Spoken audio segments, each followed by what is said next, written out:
how did your family get into art, and why does someone buy a piece of art? So 30 years ago, my father always told me this story, like how he started. So 30 years ago, art wasn't really an investment. It's an investment in the Western world, that's for sure, right? With the Western world since the Renaissance, the Rothschild has developed a great art collection. They use it as a store of wealth. When there's a war happening, the best way to carry your wealth away is to cut those painting out and scroll it and carry it away. Because that alone worth like maybe $10 million, but you have to carry wagons of gold, which is Mm. pretty heavy, and you probably Mm. get stolen on the way to another location. So it's interesting, right? Art has become a very unique way of transferring and storing wealth during the Renaissance age. So Western world has really developed that concept pretty early on.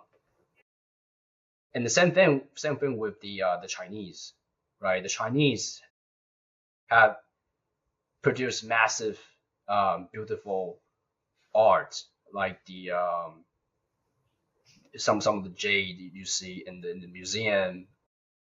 So and and the emperors, as some dynasty, they always appreciate art and artists, and they also store wealth in the art, right? If you look at all the dynasty emperor, even in the Europe, in the UK with the British Empire, a lot of wealth is stored in the art, right? Because it's scarce, is desirable, is beautiful, is easy to carry, easy to store.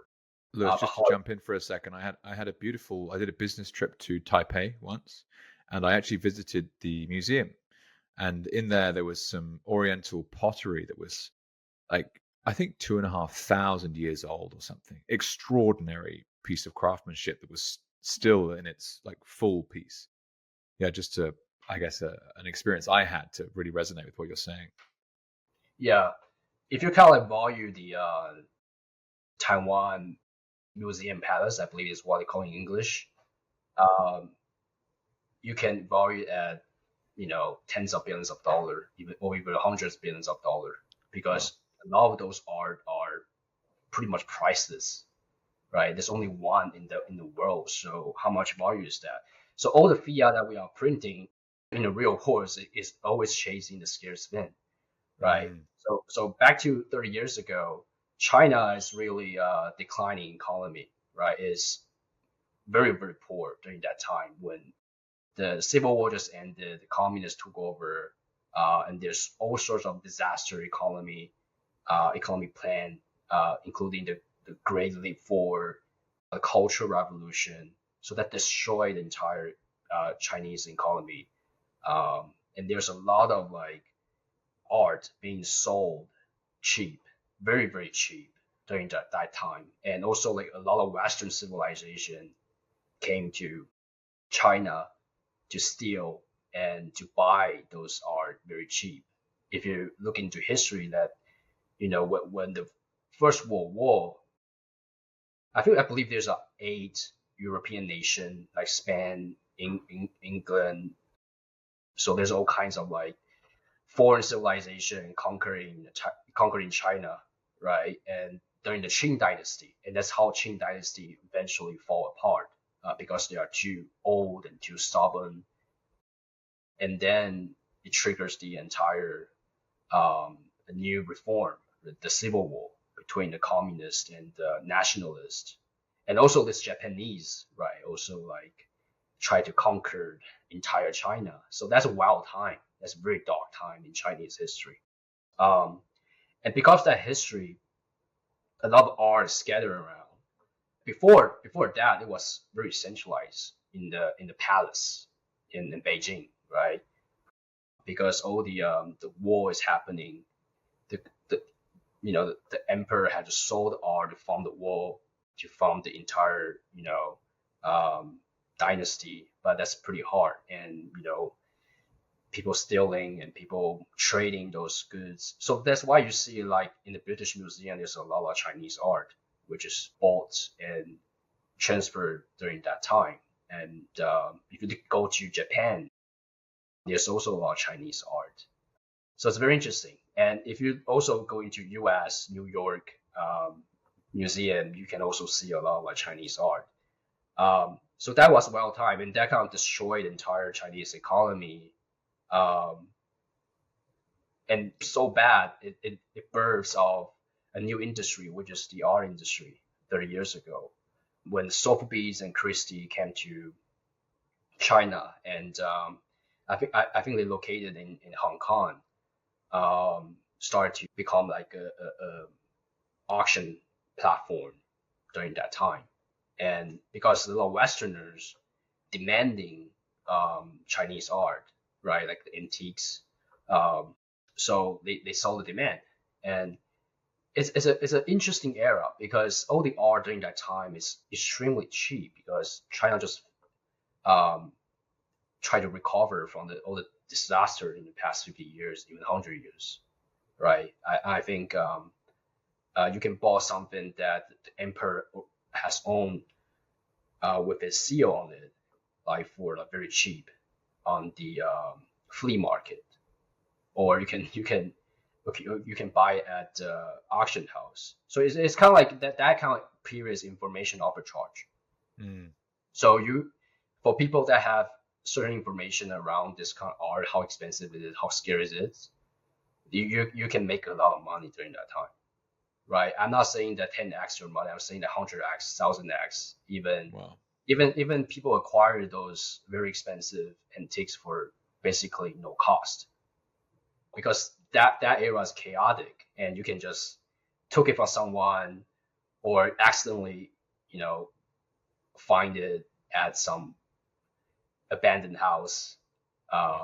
That's a well era, and that's how my father started it because he And saw the sorry, so opportunity. Dad would be leaving Taiwan to travel to mainland China to find artifacts that people would contact him with, and he'd go and see, is this real, or do I think it's real? What's the actual story? And would you take it onto your balance sheet as like an art trader type thing, or do you just say, I'll help you sell it and take a commission? How does it kind of work? Yeah, it's kind of like my dad is in the has this information like connect, Mm. right? During that time, there's no internet, so you need some sort of experts or dealers, right?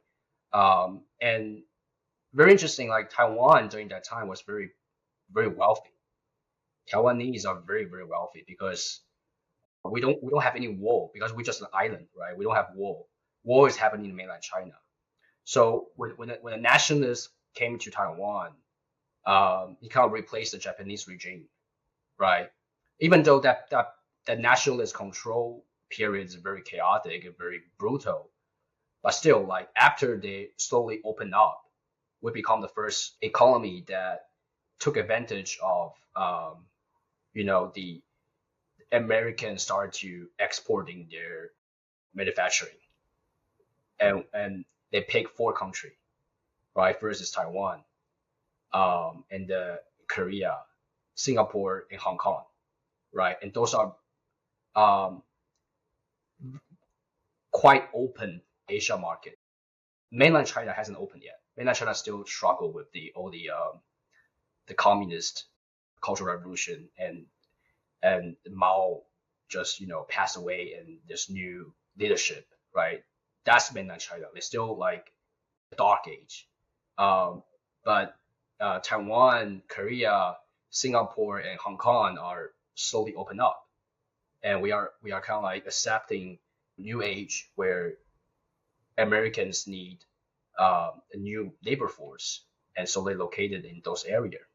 So Taiwanese are actually benefiting during that era. Like we become one of the first manufacturing hub for all kinds of like manufactured products, traditional manufactured products like maybe like clothes. Mm. Yeah, Um, trainers. I read the book from the Nike founder recently, or maybe last year sometime. But yeah, Taiwan was one of the places he had shoe factories. yeah, also like oil refined products, Hmm. plastic products, Wow. all sorts of it, and we become very good at it. So we create lots of wealth. Uh, but at the same time, China is still in the dark age. So they opened up quite late. I think they opened up in 1990s, right? Very late, like 30 years ago they opened up. So that's why I say 30 years ago when China just opened up, that's like extraordinary era for wealth, because you have if you are already very well educated and you went into China, you know a lot of informations that the Chinese doesn't know. So the art dealing business is all information upcharged during that time. Few people understand, where the real stuff is, how to access it. But those people pay a lot of like efforts, right? They go into China mainline, establish business, establish connection, and is able to sell those art back to Taiwan. And Taiwan was very wealthy, so they can buy all sorts of expensive, rare antiques. And a lot of dealers actually make a lot of money during that time, like Wow. extraordinary money. And they also like, because they have this assets, they can buy it very cheap. For example, I can buy from you for $10. Now I know there's a seller in Taiwan and the buyer in Taiwan. I can say, this thing could worth $10,000. Do you want to buy it? Wow. It's from Massive Qing margin, isn't Dynasty, it? owned by emperor, right? Do you Wow. want to buy it for $10,000? And then the wealthy Taiwanese is going, yeah, I'm going to buy it because for them it's like still cheap. Um, Amazing. but you be able to access to those kind of antiques quite cheap, and people just abandon it. It makes me And think, Lewis, of like verifying how hard that is. Like, is a piece of gold actually gold? Until you melt it, you don't know for sure. And I would imagine as an art trader, like what you're describing as your family business, your reputation is very important for like sourcing actually real stuff. And there must yeah, be so much fraud going on, selling fake stuff and crazy.